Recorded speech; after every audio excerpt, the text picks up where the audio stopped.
Good morning. Happy Monday. From my far right, Larry Schwartz, former secretary to the governor, who has now volunteered to help us during COVID. We thank him very much for his public service. Commissioner Howard Zucker to my right, to my left, Melissa DeRosa, to her left, Kelly Cummings, Director of State Operations. Happy Monday again, day 345 of Groundhog Day. Congratulations to the Tampa Bay Buccaneers.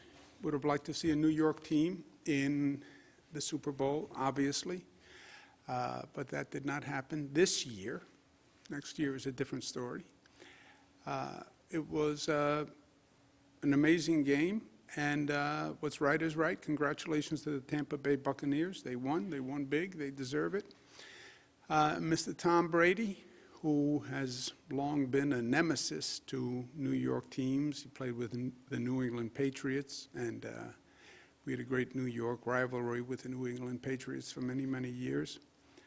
And he is smart and talented and is going to go down in the history books just as an undeniably great player and a great team. Gronkowski. It's a fun game to watch, but there's next year, and we look forward to next year. Meanwhile, we're focusing on our three priorities, three tracks, right? You have to walk and chew gum at the same time. Government has to operate on multiple levels now, and it has to operate well and efficiently and produce. Control the COVID spread, vaccinate New York, reimagine, rebuild, renew, which is the reopening. All three tracks must continue simultaneously. On COVID spread, COVID numbers are down. Congratulations to New Yorkers, because their behavior, their actions, their responsibility, their discipline, their sacrifice is what brought the COVID numbers down. Positivity rate 4.2%. Statewide deaths 114. There are no thoughts and prayers. Hospitalizations plus 67. ICU down 5. Intubations down 18. Long Island has the greatest hospitalization rate, not dramatically higher, but higher. And we've been seeing this for the past couple of weeks. Highest positivity, Long Island and Mid-Hudson. We've been seeing this for the past couple of weeks. Again, it's relative. All the numbers are coming down, but we focus on the highest numbers in our state. In New York City, highest number is the Bronx, and getting higher. So the Bronx is a problem. We opened the Yankee Stadium mass vaccination site, but the Bronx is still a problem. The numbers, 4.4 on the 7-day average, is way down from where we started. The post-holiday surge is over. We see it in the positivity, we see it in the hospitalizations, and we respond to the data. We respond to the facts that we face today. Facts may change tomorrow, and then we will change with the facts. The enemy changes tactics, we adjust with the enemy. But the numbers are down now. We were planning to open the restaurants in New York City 25% indoor dining on Valentine's Day. They have made the point that they'd like to open a couple of days earlier so they can be ready for Valentine's Day, get the staff oriented, get supplies into the restaurants, and that's a reasonable request. So we'll start indoor dining on Friday at 25%. That will go into effect on Friday. They can go to 25% on Friday, and they'll be ready for that weekend and for Valentine's Day. Crossing out Valentine's Day is not really accurate. Valentine's Day, it should be a big restaurant day, and but we'll open 25% indoor dining New York City Friday before Valentine's Day, so they'll have a big Valentine's Day. We overall are in a foot race with the COVID spread. We're watching for variants. We're watching for increased infection from variants. We're watching vaccine effectiveness with some of these new variants of interest, as they call them. But the Footrace is clear. It's rate of vaccination versus rate of infection. Vaccinate, vaccinate, vaccinate. Overall, statewide, 2.465, updating at 11:15. Obviously, that didn't happen. We're at about 90% of all doses allocated used in arms, and it's only Monday, right? So we get an allocation during the week, Monday, Tuesday, Wednesday, Thursday, depending on location. You'll get deliveries Monday, Tuesday, Wednesday, Thursday. It's Monday, we're already at 90% in arms. And this is what I've been trying to communicate. We get a supply on a weekly basis. It comes in Monday, Tuesday, Wednesday, Thursday.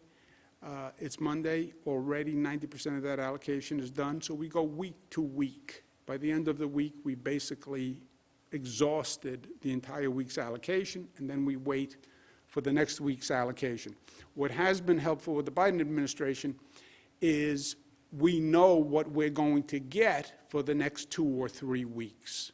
So at least we can plan and we can tell the local governments, this is the number you're going to get next week. You don't have it yet, but this is what you're going to get. So it has smoothed out the scheduling, but it's still week to week. We have a much larger distribution network than we have supply. We have many more distributors than we have product on the shelves. That's the tension that we're facing. And that's why you have so many people chasing vaccines every week and vaccine appointments. But at one point, the supply will increase, and we want to be ready when that supply increases. We have prioritized healthcare workers, doctors, nurses, our frontline heroes. We've focused on hospitals administering to those nurses and doctors. They're exposed most. They would be super spreaders if they get it. And if they get sick, the hospital capacity comes down. We went from 63% on January 18th. We made a big push. We got to 72%. Between the 25th and today, we're at about 75%. So we're really hitting the refusal rate or the maximum rate that these hospitals can get done. Since we are at that maximum peak number, there are still hospitals that are slower than other hospitals, which I'll mention in a moment. I've told the local health departments for weeks to get after those slow performers. But we're going to take the excess allocation from the hospital workers and use it for people with underlying conditions, comorbidities. This week, they have the vaccines to vaccinate their workers and finish, but this is it. It will have been over 2 months that they had the vaccine for their hospital workers. And they were charged with the responsibility of making sure every hospital staff person who would take it has taken it. Hospitals can't say to a nurse, you must take the vaccine. The nurse has the right to decline. But I want to make sure every nurse had the option, every doctor had the option to take that vaccine. If they don't want to take it, at one point we understand and we'll give it to somebody else. So this is the last week for that. There is still a gross disparity in the high-performing hospitals and the low-performing hospitals. And again, I asked the local health departments to look into this. But how do you have some hospitals at 100% and some hospitals at 40%, 50%? Something is just not right somewhere. I've been on the calls with the hospitals myself. I understand that there's a declination rate. I understand that there may be, that there are racial differences in declination rates. I get that. But it still doesn't add up in my book, because you still have some hospitals in the same region with the same demographics of the same workforce, and you have a gross disparity. So the New York State Department of Health is going to review those slow vaccinating hospitals. We want to understand why and how. But we're also going to use the excess supply for those with pre-existing conditions. That will start on February 15th. We have a list on the website of what the comorbidities are. That's basically a clarification of some of the specifics of the federal CDC guidelines. And these will be statewide regulations defining comorbidity for any site in the state. People with comorbidities can begin making appointments on the state sites February 14th to open February 15th. On the local health department sites, the appointments can start on the 15th. We'll leave it to the local health departments about when they start scheduling, but they can't schedule an appointment to be performed before February 15th. Local health departments want to coordinate with their hospitals, with their local doctor networks. That is up to them how they do that. You do need, this is for people with comorbidities as defined by the CDC and state guidelines. And the state guidelines are just a refinement of the CDC guidelines. There will be validation of the comorbidity. People will need to bring a doctor's letter or medical information that evidences that they have this comorbidity, or they now sign a certification when they get the vaccination. They'd have to certify that they have a comorbidity. Those three options are all available. We'll leave it to the local health department about to determine what exact validation they want, but they have to validate. And the state will audit the local validation system in coordination with a system called Tiberius, which is the federal data system that we all signed on to that actually documents where the doses went. This is a precious resource. There will be fraud, there will be mistakes, there will be inefficiency. We understand that. But we will also audit to make sure the rules are followed. New Yorkers are fair. If you have a comorbidity, they get that 94% of the deaths are people with comorbidities. They also understood the prioritization of nurses, doctors, essential workers. So New Yorkers are fair-minded, and everybody wants this vaccine. But the rules should be followed. We don't want people abusing the system. New York State Department of Health will do a call with the county executives, local health departments to talk through and explain the comorbidity validation process. But it is still clear, and let's just understand the scope of where we are. We need an increase in the federal supply because we still have many people chasing a very rare and precious resource, the available doses. The Biden administration has increased the federal supply. Again, they're not making it in the basement of the White House. They're buying it from the drug companies. We understand that. But they are the only ones who can buy from the drug companies. So really, they control the spigot on the supply. They've increased it over 10% already in just a few weeks. And they have told us what the future allocations were, as I mentioned, which really helps our administration. But we need more. And I said on day one when this started, everyone is going to say the same thing. I need more. Every governor in the United States will say, I need more. Every county executive in this state will say, I need more. Every politician will say, I need more, and we should help this group and this group and this group and this group. I get it.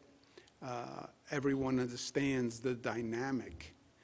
But you have a precious resource, and only Jesus could figure out how to feed hundreds with limited loaves of bread and fish, right?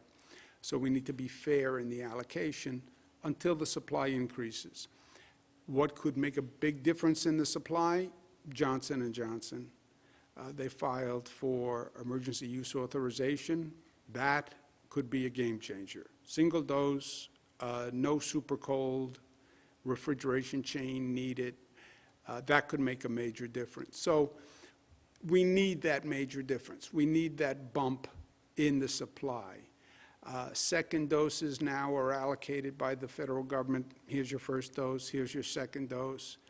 The Biden administration is against using the second dose for the first dose. They're against delaying the second dose. Obviously, we follow federal guidance, and we have the added luxury of actually partnering and trusting this federal government when it comes to the professionalism. So we're following the federal guidance. There is still a question on excess doses. There's a long-term care facility program, the program that does nursing homes through pharmacies, et cetera. There will be excess second doses. Some people will not come back for their second dose for one reason or another, but there will be some fall off. We want to make sure we're using every dose. So excess in the nursing home program, or excess in the pharmacy program, or excess in second doses where people don't come back. How do we reallocate and use those? And those are issues that we're working through with the federal government. But the bottom line, which is the bottom line on this slide, you have 15 million New Yorkers who are ultimately in need of the vaccine. The supply is still about 300,000 per week. That takes 1 year at this rate. 1 year. So just a sober note, but also a realistic note. Well, why don't I get a vaccine today? Why don't we do all the police today? Why don't we do all the teachers today? Why don't we do all the developmentally disabled today? You don't have the supply to do it. And if you want to prioritize someone, well, then you have to deprioritize someone. We have 15 million total population. We have about 10 million now currently eligible. Well, I think we should add this group. Okay, then tell me who you want to take out. You prioritized nursing homes. You prioritized nursing home staff. You prioritized nurses and doctors and police. Who do you want to take out if you want to add someone? These are all difficult decisions. But you need an increased supply because you will have months and months just to get to the people who are now eligible, okay? And that's just a fact that we have to keep in mind. At the same time, multiple tracks. Keep the COVID spread down, get the vaccinations going, and at the same time, start to reopen the economy. You have to rebuild and renew this economy.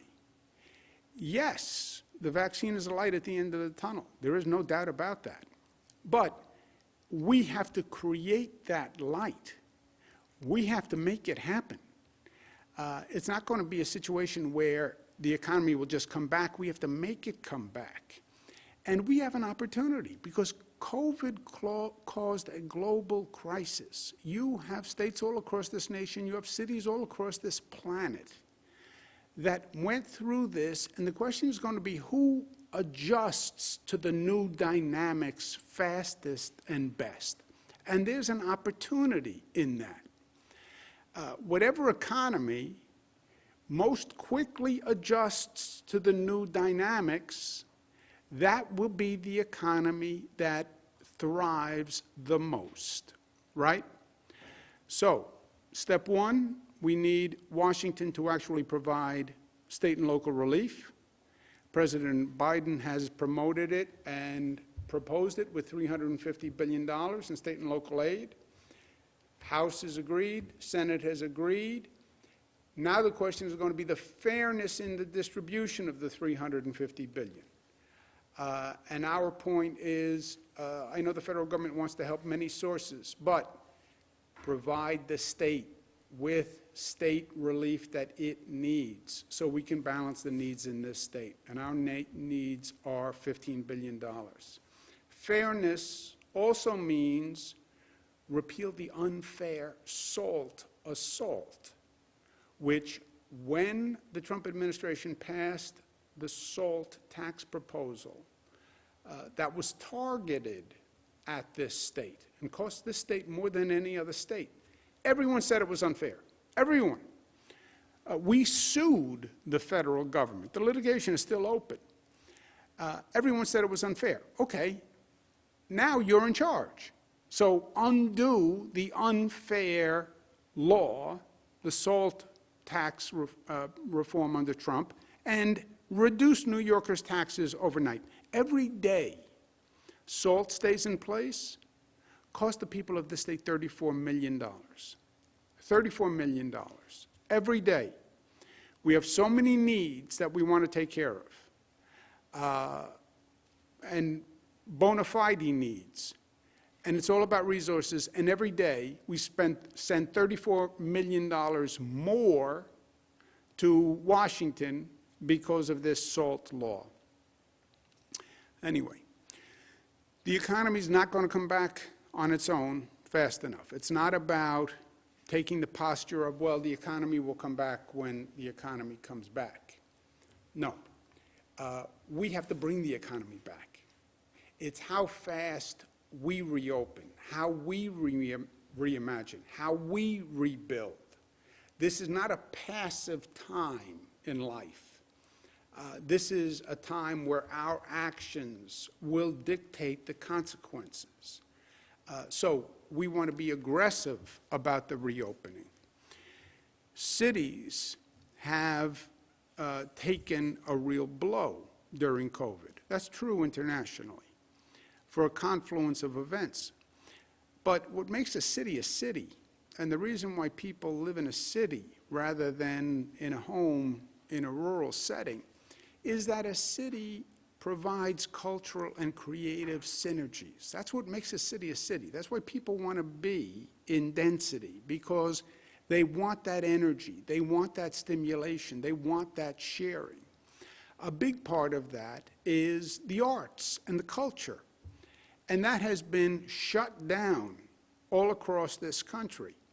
It's taken a terrible toll on workers, actors, performers. We're going to accelerate that with something called New York Pops Up. And this is really cool and creative. It's the first initiative in the nation that will accelerate the restoration of the arts and performances and creative energy. You have an entire sector of the economy that has been out of work. We talk about the restaurant workers and people who've been hurt at work. When you shut down Broadway, when you shut down movie theaters, you stopped an entire industry. Everybody understands why, but we have to now nurture that industry to bring it back. And again, it is vital for our cities to survive. The arts industry workers, many of them have been out of work since March. So we're going to accelerate that reopening with 300 plus pop-up arts events all across the state. 300 events in 100 days of pop-up performances. And these are just pop-up performances. They're free. They are not designed to be pre-scheduled and draw a crowd, because we actually don't want the crowd. But we're going to have the pop-up events happening all across the state, over 300. And they will be happening over 100 days. And it's going to be exciting. These will then be in-person pop-up entertainments with really great entertainers. And then they will be shown online, so there can be a social media presence to these online performances. Again, we're trying to thread the needle. We want the performances. We don't want mass gatherings. We don't want large crowds. So pop-up performances that will surprise people and bring the arts back. It will engage the acting and artist community that is very excited about this. And then it will have an online presence. It is an organic effort. It's being driven by artists themselves who are organizing the community and organizing the events.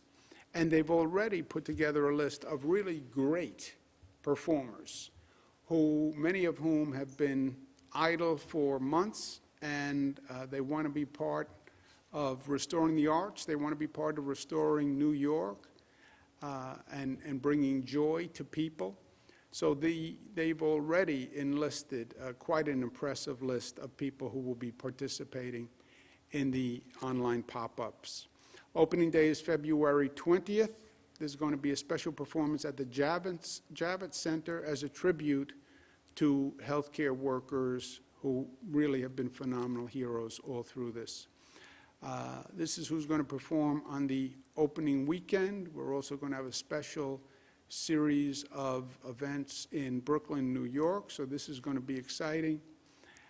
Sunday, Garth Fagan's company will have a special performance at the Magic Spell Studios at RIT, Rochester Institute of Technology, as a tribute to the staff at RIT, which just did a magnificent, magnificent job. So this is exciting, it's different, it's creative, but these are different times, and we have to address them.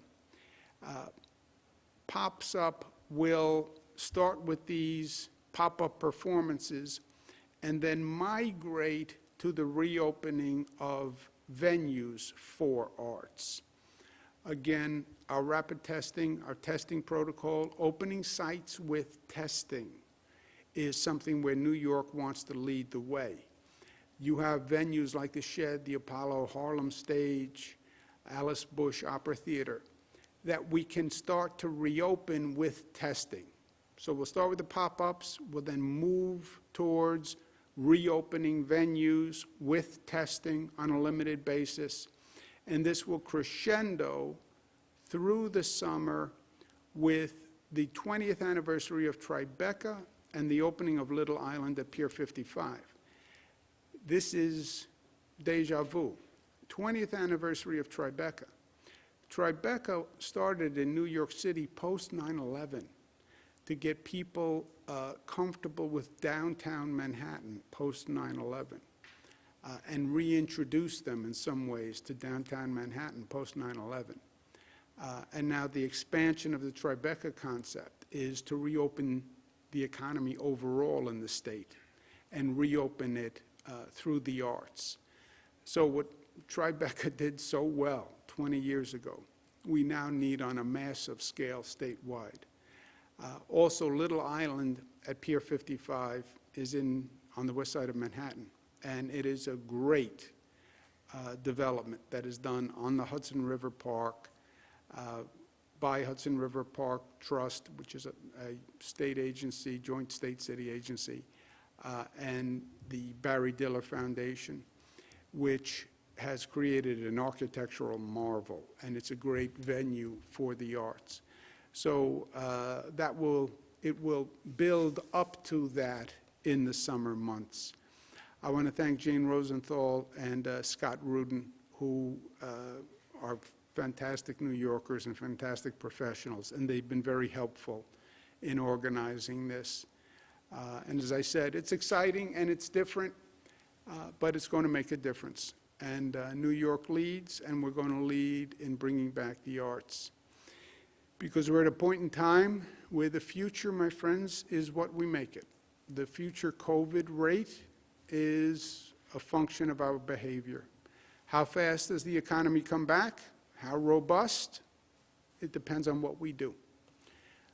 And in New York, we are very good at the doing because we are New York tough, smart, united, disciplined, and loving. Operator? Thank you, Governor. If you'd like to ask a question, please use the raise hand function at the bottom of your window. We'll take a brief moment to compile the Q&A roster. Governor, your first question is from Marcia Kramer of WCBS. Marcia, please unmute your microphone. Your line is open. I'm unmuted, Governor. Can you hear me? I'm unmuted, Governor. Oh, I see you going, I can't hear you, but you must hear me if you're like that. That's very good. That's very good, Marcia. You know, my eyesight hasn't failed me yet. How are you? I'm good, thank you very much, Governor. So I guess the biggest question that people have is this the next step in terms of reopening Broadway? Will Broadway theaters or any number of Broadway theaters be considered in the second phase so that you can, if with testing, get some of those theaters open as well? Marcia, I think that is where we are headed, right? The overall effort is headed towards reopening with testing. And we're going to be smart, but also aggressive about it. The Buffalo Bills game, Buffalo Bills playoff game, 7,000 people in a stadium, all tested prior to entrance. No evidence in contact tracing of any increased spread. 7,000 people. Now, stadium was outdoors, but it's 7,000 people, and you tested all the 7,000 people. If you can reopen using testing, take it to the next step. We just said catering halls, wedding ceremonies can go up to 150 with testing, right? Which is safe from a public health point of view. And by the way, it will give people confidence to actually go to the wedding, right? You invite 150 people to a wedding now. Who wants to go stand in the middle of 150 people? But if you say all 150 people were tested and they're negative, well, then I would go to that wedding. So testing as a way to reopen. We're going to start to expand that. You saw it in the arts. There are venues that we want to start to reopen with testing and capacity limitations. And I'm going to be speaking more about that in the coming days. And then, yes, theaters, arenas, why can't you do it with Broadway? You can. You can open a Broadway stage with a set percentage of occupants where people have tested prior to walking into that Broadway theater, both, again, from a public health point of view and a practical point of view. Would I go see a play and sit in a playhouse with 150 people? If the 150 people were tested and they were all negative, yes, I would do that. And the social distancing and the air ventilation system is proper, yes, I would do that. If it was reviewed by the State Department of Health and they said there was an intelligent protocol to it, I would do it. So I think reopening with testing is going to be the key. Do you have a time frame for that, though? We are already moving, right? We started the demonstration, the Buffalo Bills game. The wedding ceremonies, catering halls, that's just 150 people with testing in the right space. And if you can do a wedding catering hall at 150 people with testing, well, can you do a Broadway theater where the size would allow 150 people with social distancing with testing, right? Whether you're at a wedding or you're sitting in a seat in a theater, what's the difference? So that's what we're working through now. And we're moving down this path. We're watching the infection rate, right? And it's always a calculation. That graphic that I do, that I know you don't like, with the valve that says you reopen the economy while you're watching the gauges, and the gauges are infection rate, hospitalization rate, et cetera. That's what we're doing. I don't have a timeline for you, but we announced, we had the Buffalo Bills games a couple of weeks ago. We then announced the catering hall wedding ceremonies last week. This pop-up arts says it's going to lead to venues like the Shed, like the Harlem Theater, et cetera.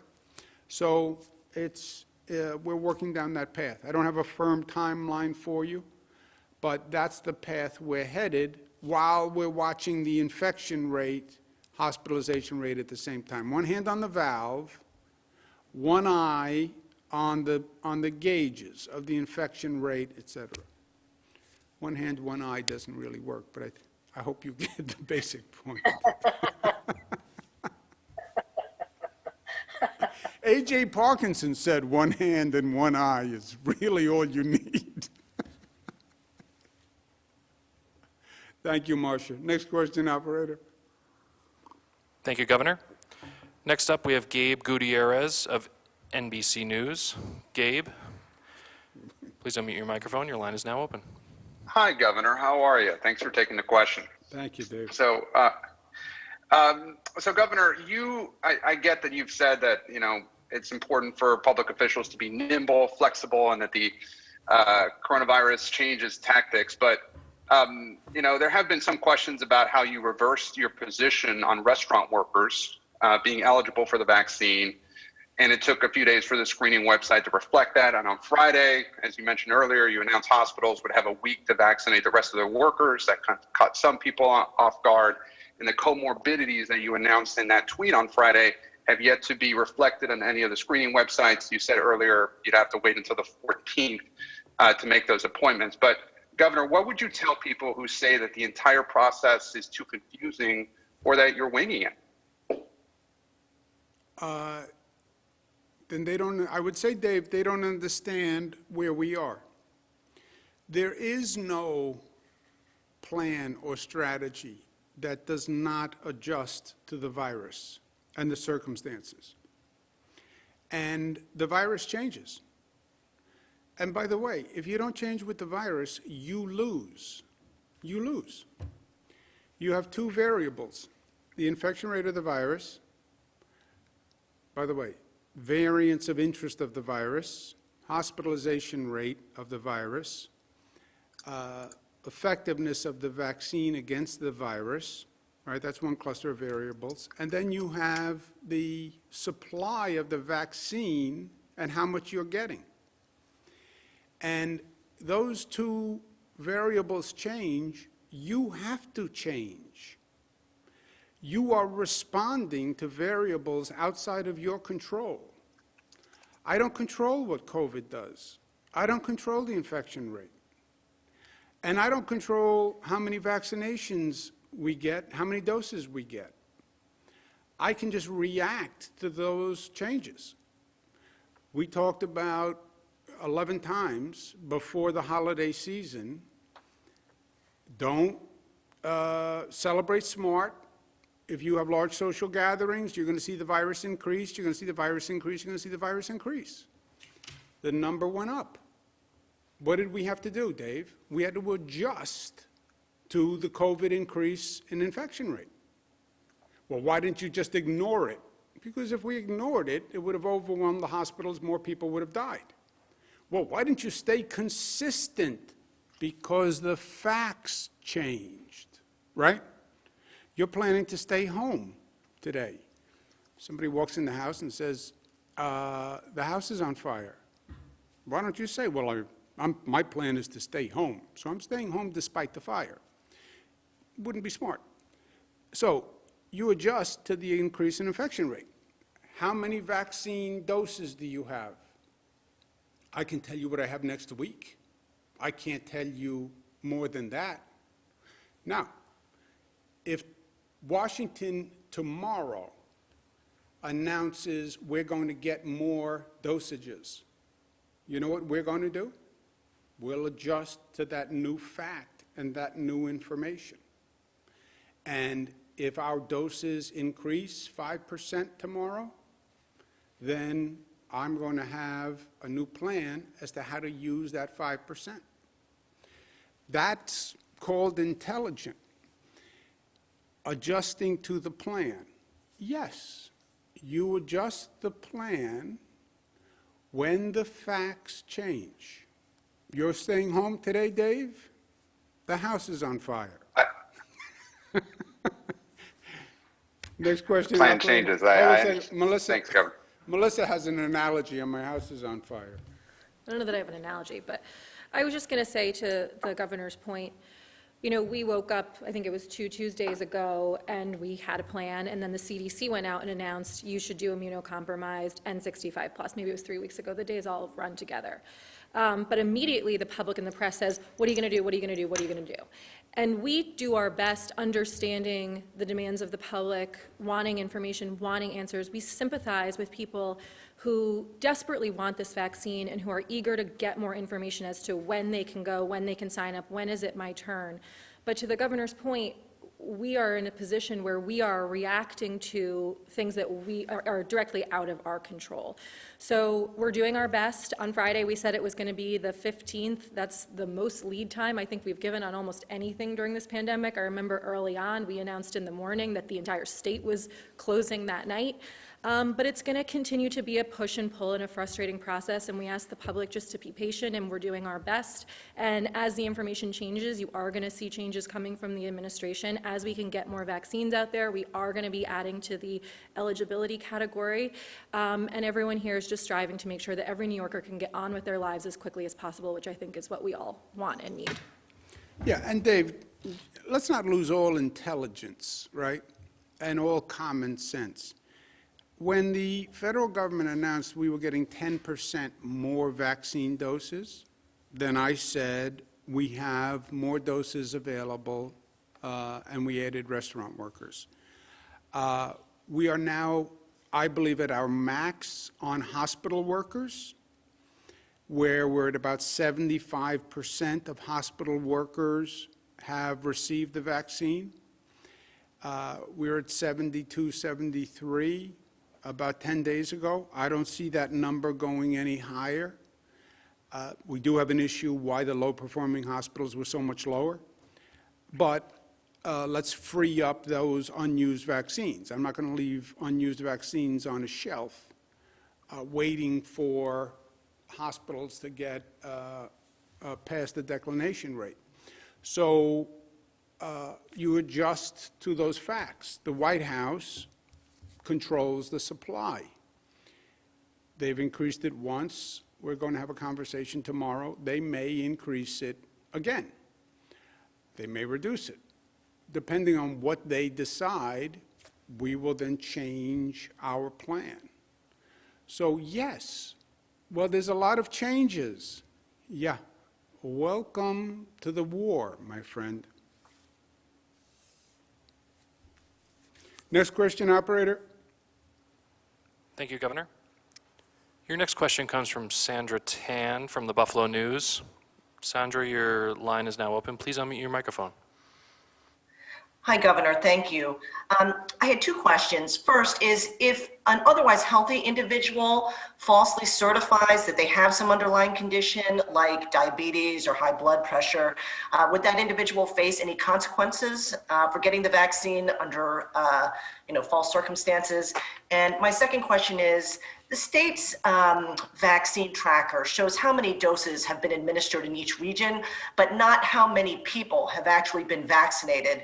The site also doesn't provide any breakdown of how much vaccine is being delivered to different parts of the state and to which types of distribution sites, like hospitals or pharmacies or local governments.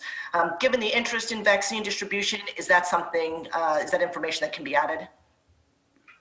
Yeah, I have to check, maybe Larry or Dr. Zucker or Melissa can speak about the vaccine tracker.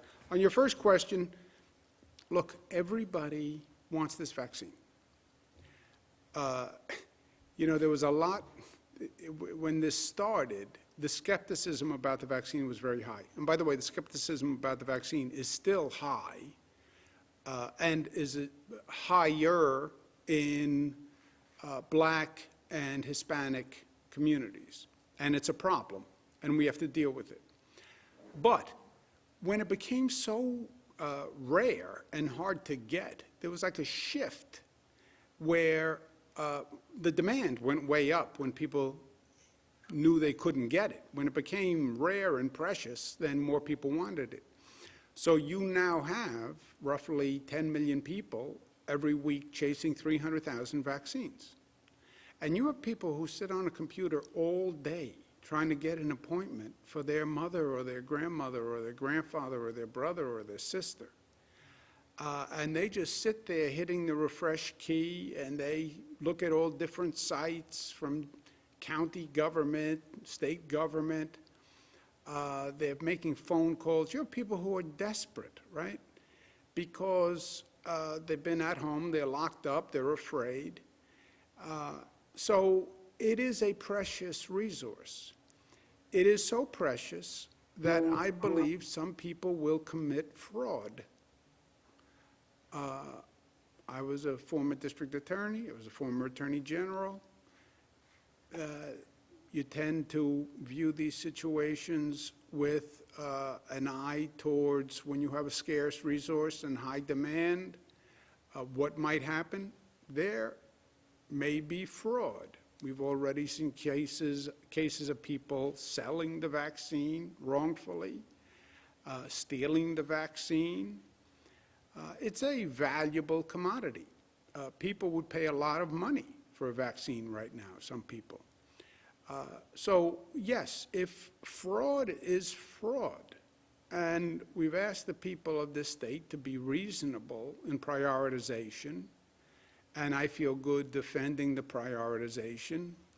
People in nursing homes, yes. Staff in nursing homes, yes. Staff in hospitals, yes. Essential workers, yes. 65 plus, yes. Comorbidities, yes. I feel good with all those prioritizations. I'm 63. I'm not 65. I'm an essential worker. I said I'm not going to take it as an essential worker. So I'm not in any eligible category. If a person commits fraud and says they have a comorbidity when they don't, or lies about their age, then, yeah, they committed fraud, and that has to be enforced. Otherwise, the whole system's a mockery. On the tracker, I don't know. Do you know, Melissa? Yeah, so the tracker, which we're continuing to build out, it's been a work in progress, much like the original site when we had testing and the mortality information, and then we added race. So we're going through that process again right now. I know it's not as fast as some in the public and the press would like, but we're working on it. Over the weekend, we added demographic data broken down by subcategories, so you can see the race and ethnicity of the consumption of the vaccine by 1A and 1B and 65 plus. We also added the hospital tracker, so you can see the hospital workers by region and broken down by county at the county level, and the nursing homes. So yes, we will continue to build that out. I will take back those specific ones today, and I'll see how quickly we can get them updated on the website. Thank you. We're also, just to be clear, whatever doses we have, every dose is precious, as I just explained. Every dose is precious, so we want to make sure every dose we get is in an arm. Slow performers versus high performers, we give the vaccine to higher performing distributors because we don't want to provide the vaccine to a distributor who then is slow in actual vaccination. If there are any excess doses, we're working with the federal government to get approval to reallocate excess doses. In other words, we participate in a federal program that has pharmacies doing nursing homes and nursing home staff. And part of that comes from the state's allocation. So CVS gets an allocation to do nursing homes and nursing home staff. I believe there's an excess allocation in that program. How do we reallocate excess allocations? Second doses. Some people won't come back for their second dose. I get all the scientists say, give the second dose when you're supposed to give the second dose, which means don't use the second dose as a first dose. I get it. Everybody has to get the second dose at the right time. I understand that. But somebody doesn't come back for the second dose. How long do I have to hold the second dose? There'll be some people who don't come back, who forget, who just hear something else in the meantime, who change their mind. How do we use those excess second doses? That's something else. So we're constantly scraping and scratching to get any available doses and getting them to the fastest distributors. Frankly, the single fastest distribution mechanism are the mass vaccination sites. If you're talking about just throughput, those are the fastest mechanism to get the vaccine in the most number of arms in the shortest period of time. Javits Center, Yankee Stadium, Jones Beach, Stony Brook, mass vaccination sites. Next question, operator. Thank you, Governor. Next up, we have Sonia Rincon from 1010 Wins. Sonia, your line is now open. Please unmute your microphone. Hi, Governor. Question about New York pops up and the performances and performers.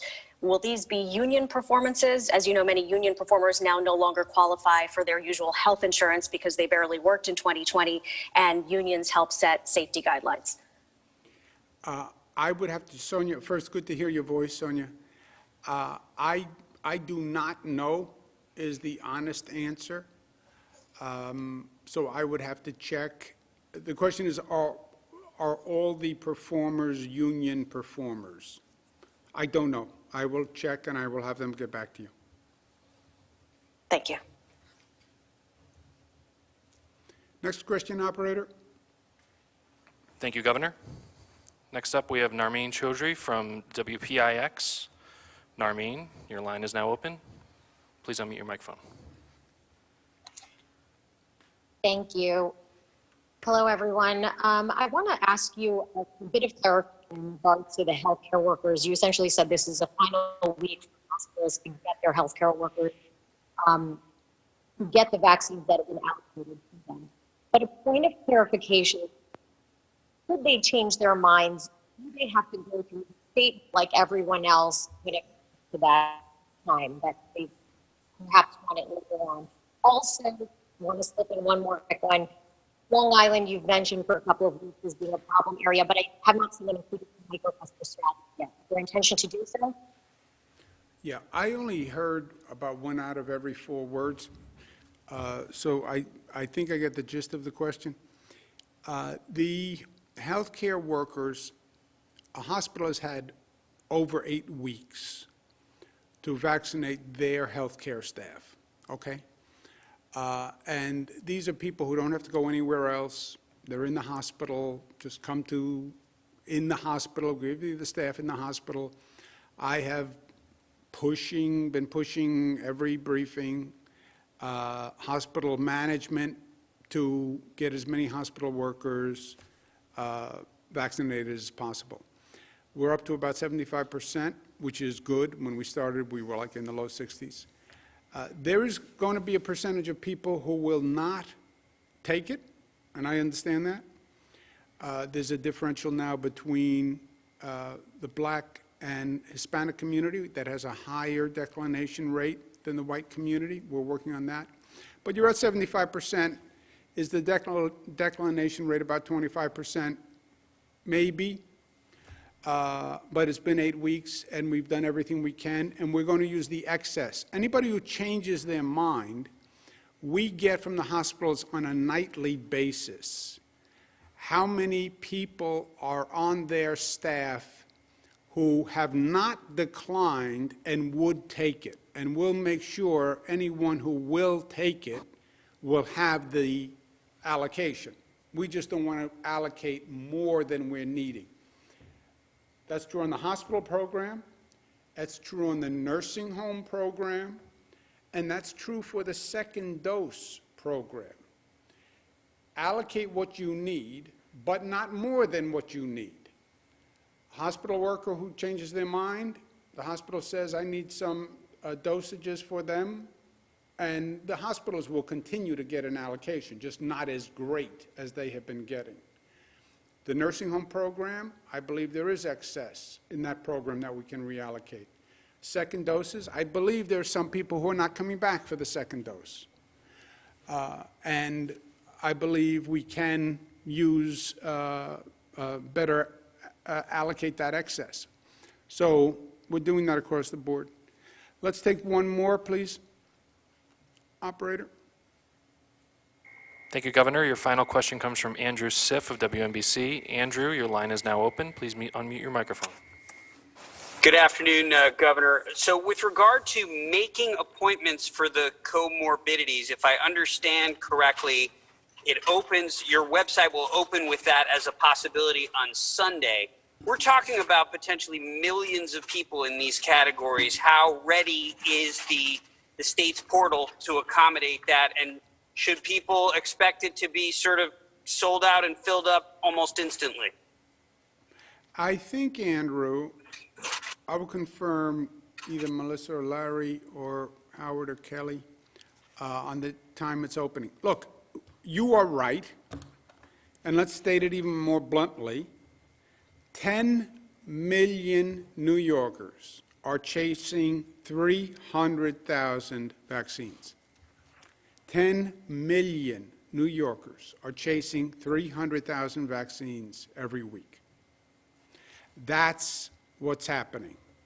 So, yes, expect the portals to open, expect the appointments to be booked very quickly, and this will be an ongoing tension until the supply is greatly increased and dramatically increased. Look, if you got the supply up to 500,000 a week, right? You're still talking about months. So yes, this is going to be a long, anxiety-producing time. Well, how did we get here? I don't know. Why the federal government didn't order enough vaccine last year is one of the great questions in life. Operation Warp Speed, if you remember, was the federal program that was doing the vaccines. How we wind up in a situation where the taxpayer spent billions to expedite the vaccine, except we didn't produce enough. I don't know. But that happened at a federal level. Melissa, Larry, does anyone know about when the appointments open up? They're going to open up on the 14th, so it'll be that morning. I anticipate it'll go live just after midnight. There will be a crush. This will not be perfect. We've made a lot of changes since the vaccine website initially launched to be able to handle much more volume. I think the system itself has smoothed out. There are people constantly on a daily basis right now, hundreds of thousands of people on that website refreshing. That traffic is only going to increase. As a reminder, you can also do this through your local health department. She's given me the goods that I wanted on this. Say it again, Andrew. Sorry, Andrew? Andrew was talking to someone else.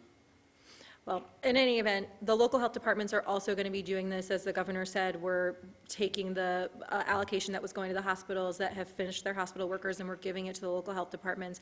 And so you should also be consulting with your local health department in the city. Obviously, the city has a lot of city-run sites on how they're going to do this. They may be doing it differently. We're giving them that flexibility. So the state sites are going live on the 14th. The local health departments will announce on their own how and when they're going to take appointments. And so be looking to your local health departments for that guidance as well. But everybody should go into this with their eyes wide open. It's going to be frustrating. It is going to be a crush. There are going to be problems. It is not going to be perfect, and everyone's going to do their best to try to, in real time, catch glitches and get things up and running. But it's going to be a tough period here. Yeah, and again, Andrew, calibration of expectations. I said when we announced this, I announced Matilda's rule, right? We knew this was going to happen because the federal government said they were going to increase the supply, and then they never did. And Matilda's rule was understand the reality of the situation.